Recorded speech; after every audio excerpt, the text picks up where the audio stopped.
নমস্কার, আমার গল্প কথায় আপনাদের স্বাগত জানাই।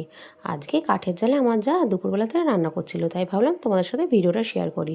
হচ্ছিল চিকেন, তাই আজকে বললাম মিক্সিতে মশলা না করে তুমি একটু শিলবাটাতে মশলা করো, কারণ শিলবাটাতে মশলা আর শিলবাটার মশলা চিকেনের স্বাদকে আরও দারুণ করে তোলে। শিলবাটার মশলা অনেক দিন খাওয়া হয়নি, বাড়িতে তো আমরা ইলেকট্রিক মেশিন আছে, তাই ফট করে মশলাটা করে নিই। আর শিলে আমরা এখন কেউই বাটি না, সব ঘরেই প্রায় একই কথা। তাই ভাবলাম আজকে তোমাদের সাথে উনুনের রান্না তার সাথে শিলবাটার মশলা দিয়ে রান্নাটা শেয়ার করি। এই যে কড়াইতে গোটা গরম মশলা দিয়ে পেঁয়াজটা ভাজা ভাজা করে তার মধ্যে একে একে সব শিলবাটায় মশলাগুলো দিয়ে দেওয়া হলো, আদা, রসুন, জিরে। আর রসুনটা ভালো করে বাটা হয়নি, ওটা থেতো করেই বাটাটা হয়েছে। তারপর এক একে লবণ, হলুদ আর একটু কাশ্মীরি চিলি গুঁড়ো পরিমাণ মতো দিয়ে দেওয়া হলো। ভালো করে কষিয়ে নেওয়ার পর, বাড়িতে তো আমি চিকেন রান্না করতেই থাকি, তাই ভাবলাম আজকে যে যাকে বলি তুমি চিকেনটা রান্না করো।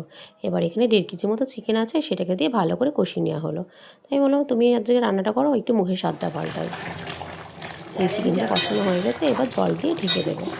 বাড়িতে কারেন্ট চলে গেছে। এখানে নিয়েছি সাদা ভাত, এখানে আছে আলু ভাজা, এখানে শাক ভাজা, আমার ফেভারিট লাল শাক ভাজা।